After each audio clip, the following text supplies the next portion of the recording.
Ko'rib turganinglardek, inson otini yaxshi ko'rib, ko'zlari quvonyapti va unga ko'zi tegyapti.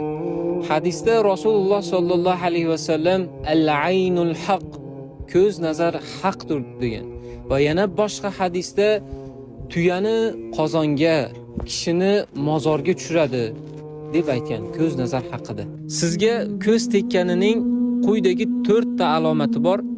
Eng asosiy alomat 4-inchisi.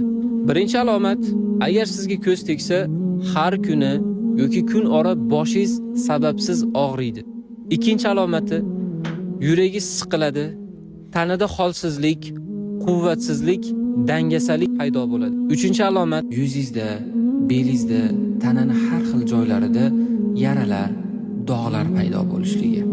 Va eng asosiy 4-alomat esa Qur'on eshitganingizda, namoz o'qiganingizda esnaysiz, ko'zlaringiz yoshlanib ketadi va kuchli charchoqni bunda ham his qilasiz.